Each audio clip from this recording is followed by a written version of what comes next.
طلاق کو چھوڑو, رن مرید بن جاؤ. ہاں, اگر کامیاب زندگی گزارنی ہے. اور یہ جو میں جملہ بول رہا ہوں یہ مزاح کے طور پہ نہیں, یہ ریالٹی ہے. کامیاب زندگی اسی طریقے سے ہی گزر سکتی ہے. ہاں, کیونکہ اس کے بغیر کوئی چارہ نہیں ہے نا. اور اس میں نے نبی علیہ السلام کی مبارک زندگی سے بتایا کہ نبی علیہ السلام نے اپنی بیویوں کے ساتھ کیسے کمپرومائز کیا ہے, اور حضور کی بیویوں سے جو نبی علیہ السلام کو تکلیف پہنچی ہے وہ حدیثوں میں نہیں قرآن میں آئی ہوئی ہے, وہ بھی میں نے ڈسکس کیا ہے. اس لیول تک آئی ہے کہ اللہ کے نبی کو کہا گیا کہ طلاق دو ان کو, چھوڑ دو ان کو اگر یہ نہیں تمہارے ساتھ صحیح رہنا چاہتی.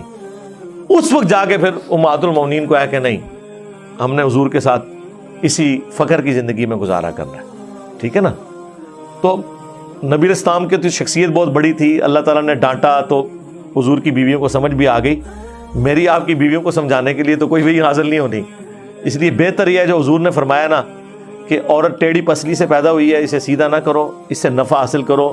سیدھا کرو گے تو توڑ بیٹھو گے, اور اسے طلاق دینا اسے توڑنا ہے. اور بخاری مسلم کی حدیث ہے کہ نبی علیہ السلام نے فرمایا کہ عورت کی نیچر ایسی ہے, پوری زندگی اس کے ساتھ اس نے سلوک کرو, اگر کبھی تم سے کوئی اسے تکلیف پہنچ گئی تو اس نے کہنا جب سے تیرے عقد میں آئی ہوں سکھ کا ایک دن نہیں میں نے دیکھا. یہ حدیث بخاری مسلم دونوں میں ہے.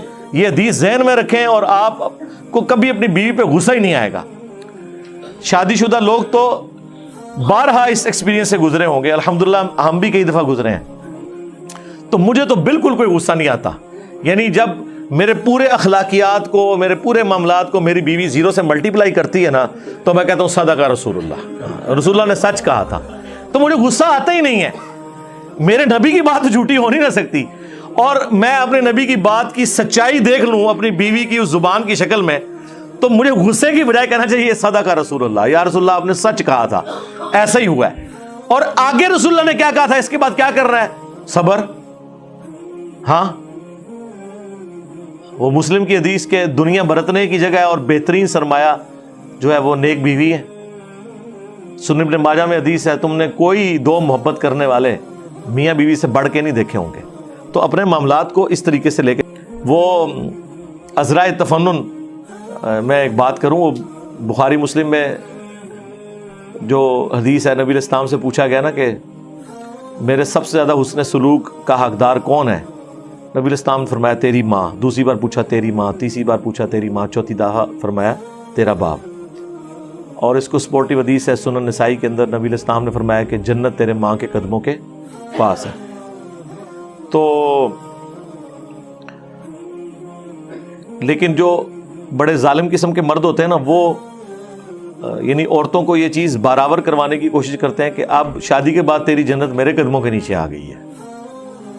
یہ بھی لوگوں کے اندر ایک بڑی کمزوری پائی جاتی ہے, اور وہ اپنے خامند ہونے کے حقوق گنواتے ہیں جو یقیناً ہیں, لیکن خامند کے خالی حقوق نہیں ہیں, ذمہ داریاں بھی ہیں. جس طرح خامند کا حق ہے بیوی کے اوپر, بیوی کا بھی تو حق ہے خامند کے اوپر. تو جو ڈاڈے قسم کے مرد ہوتے ہیں وہ کہتے ہیں ہن تیری جنت ایتھے ہے. تو اس طرح کے جو مرد ہیں نا, ان کو عورتوں کو چاہیے انہیں کہیں کہ اگر میری جنت ہوتے نا تیری بھی ایتھے ہے. ہاں, بخاری مسلم میں حدیث ہے, میں نے اپنی بات سب سے بڑی آزمائش تمہارے لیے تمہاری عورتیں چھوڑی ہیں. ظاہر ہے حسن سلوک کرو گے تو جنت ملے گی, اور اگر ظلم کرو گے تو سیدھی سی بات ہے.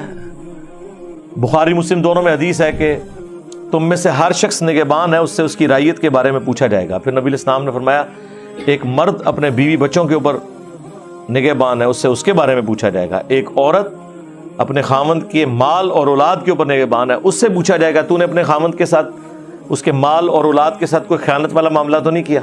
ایک حکمران جو ہے اپنی رعایا کے اوپر ہے, تو نبی علیہ السلام نے ایک ایک رشتہ گنوایا ہے. یہ وہ دین کے اسپیکٹ ہیں جس کو ہمیں روزانہ فیس کرنا پڑتا ہے, اور یہ وہ دین ہے جو مشکل ہے. نمازیں, داڑھی, پگڑی, یہ بڑا آسان دین ہے. پریکٹیکلی یہ جو کریکٹر والا دین ہے نا, جس میں آپ کے کردار کے اندر نظر آنی چاہیے. آپ دیکھیں کتنے دیندار لوگ ہیں, گھر سے باہر وہ اس طرح لوگوں کو ملتے ہیں, لوگ کہتے ہیں نہیں پلانٹ ارتھ پہ اس سے زیادہ خوش اخلاق کوئی نہیں ہے, اور گھر میں اتنے بڑے کتے ہوتے ہیں. وہ گھر انٹر ہوتے ہی ان کے بچے, ان کی بیوی, ایون ان کے ماں باپ بھی پناہ مانگتے ہیں کہ اب یہ آ گیا تو اب آگے کت خانہ ڈالے گا. اور باہر لوگوں کو بتایا جانا کہ اتنا بڑا کتا ہے گھر کے اندر, کوئی ماننے کے لیے تیار نہیں ہوگا, اس لیے کہ باہر اس نے لبادہ اپنے اوپر اوڑا ہوا ہے خوش اخلاقی کا, اس لیے کہ باہر اس کا زور بھی کسی پہ نہیں چلتا. کون آج کل کسی کی بات سنتا ہے؟ تو بہتر یہ ہے کہ آپ نے عزت بنانی ہے تو چاپلوسی لوگوں کی کریں، اس لیے لوگ کرتے ہیں. سچ نہیں بولیں گے کیونکہ سچ بولا تو اگلے کو برا لگے گا، وہ چار سنائے گا. اس وجہ سے خوش اخلاق زندگی گزر رہی ہوتی ہے.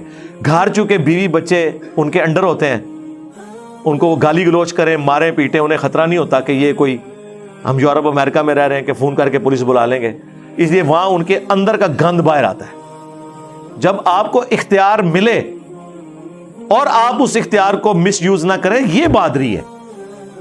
اس لیے نبی اسلام کی حدیث ہے جامع ترمذی میں، سب سے بہتر وہ ہے جو اپنے گھر والوں کے لیے بہتر ہے.